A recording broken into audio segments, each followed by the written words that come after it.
Welcome to chemistry पाठशाला। मैं आपका दोस्त मुकेश गुप्ता आपको स्वागत करते हैं।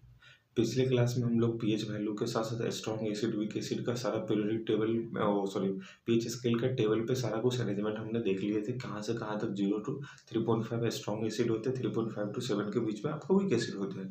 तो आज हम स्टार्ट करते हैं, ज़्यादा टाइम नहीं लेंगे। आपका छोटा सा लेक्चर है, कम समय में आपका कंप्लीट हो जाएगा।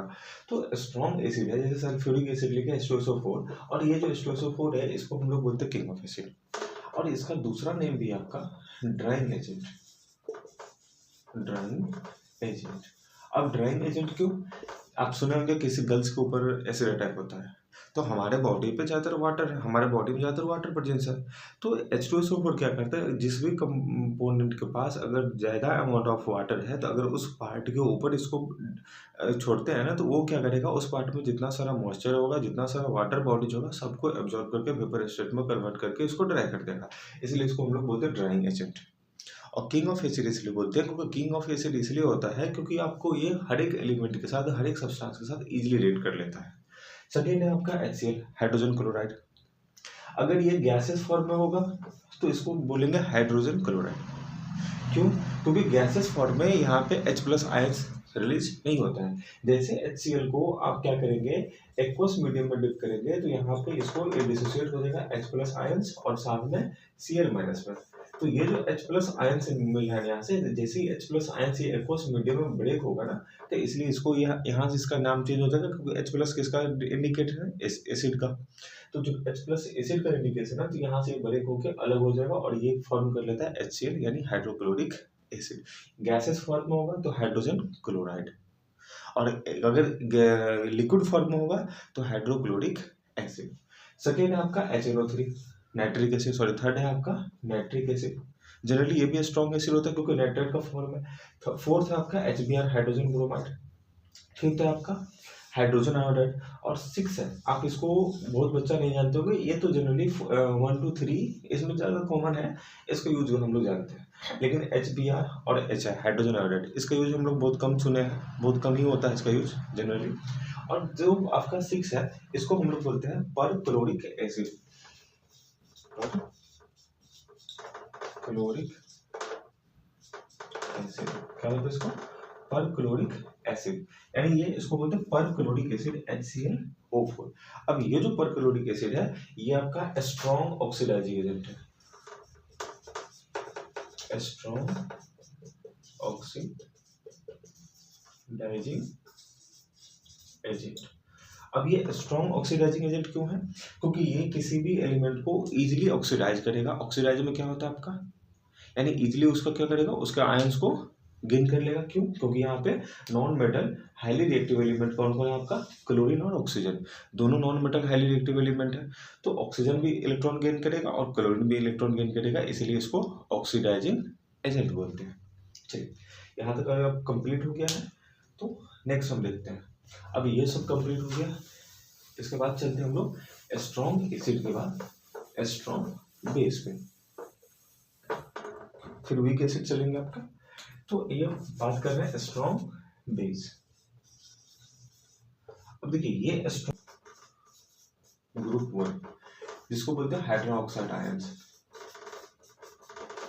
हाइड्रा ऑक्साइड आयन जो फॉर्मेशन करेगा ग्रुप 1 में कौन कौन आएगा आपका, lithium, potassium, lithium, sodium, potassium, radium और सीजियम।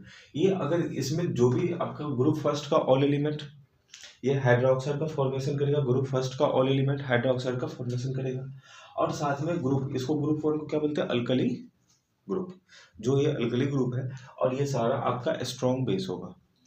सेकेंड ग्रुप है ग्रुप नंबर 2। ग्रुप नंबर 2 जो मैग्नीशियम है, कैल्शियम है, स्ट्रोनियम और बेरिलियम है, तो इसमें जो बेरिलियम है इसको छोड़ के सारा मेटल आपका, ये जो सारा मैग्नीशियम, कैल्शियम, स्ट्रोनियम और बेरिलियम जो है, ये सारा आपका स्ट्रॉन्ग बेस का फॉर्मेशन करेगा। अब बेरिलियम क्यों नहीं करेंगे? तो बेरिलियम का रीजन क्या है कि बेरिलियम आपका एम्फोटेरिक होता है। ये जो बेरिलियम की बात करेंगे, ये होता है एम्फोटेरिक। ये एम्फोटेरिक का मतलब इसका डुअल नेचर होगा, ये एसिडिक भी होगा, बेसिक भी होगा। एम्फोटेरिक में डुअल नेचर होगा, एसिडिक भी हो जाएगा ये और साथ में बेसिक भी हो जाता है। जब ये अगर इसको हमने सिंपल समझिए, अगर बेरिलियम हाइड्रोक्साइड को अगर एसिड से रिएक्शन कराए तो ये फॉर्मेशन करेगा सॉल्ट एंड वाटर। क्या फॉर्मेशन करेगा आपका? Salt and water.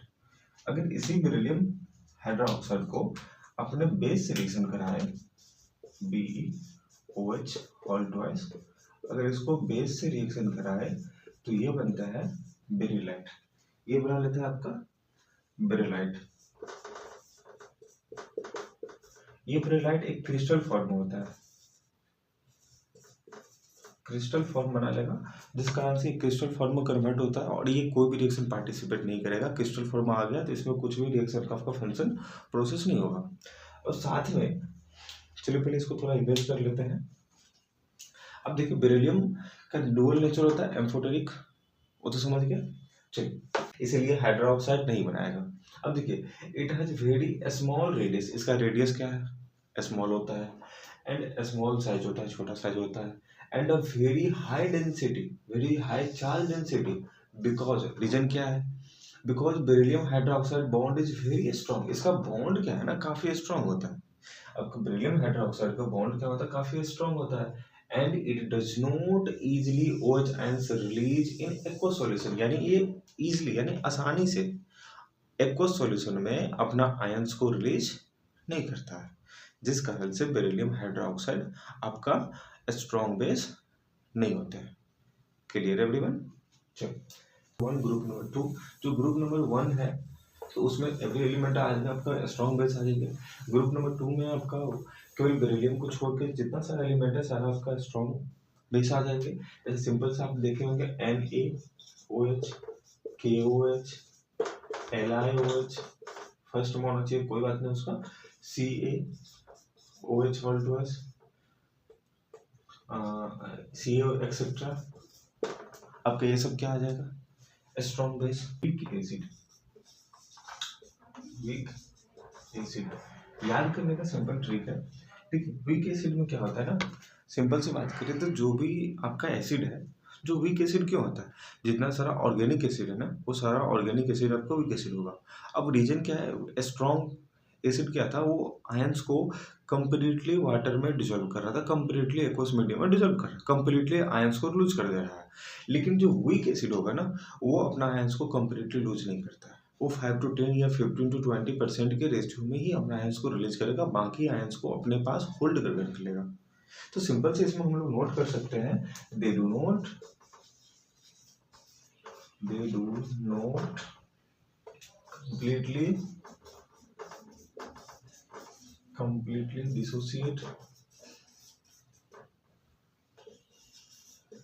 completely dissociate partially ionize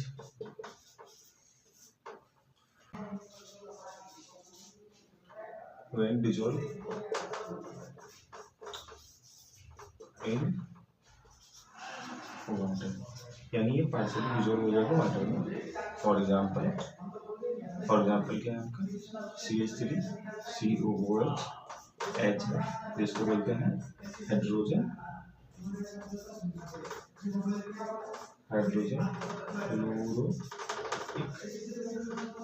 fluoric acid. Again आपका citric acid formula C6H8O7 and again oxalic acid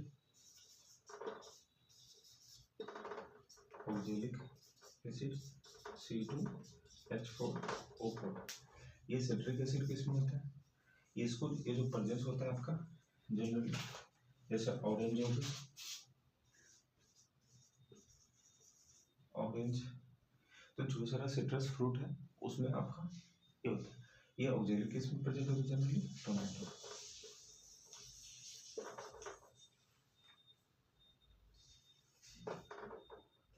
tomato.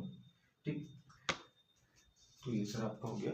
इस टाइप से स्ट्रॉन्ग वीक एसिड आपका कंप्लीटली डिसोसिएट नहीं होता वाटर में, सेम आपका वीक बेस भी कंप्लीटली डिसोसिएट नहीं होंगे वाटर में। जब इसको वाटर में डिजोल्व किया जाता है तो ये भी कंप्लीट डिसोसिएट नहीं होकर पार्शियल डिसोसिएट होता है 10 to 15%। जैसे इसमें NH3 aluminium hydroxide MgOH magnesium hydroxide. Again इसमें कुछ नया एलिमेंट हम बताते हैं आपको CH3NH2 इसको हम लोग बोलते हैं मिथाइलामीन। इसको यूज करते हैं हम लोग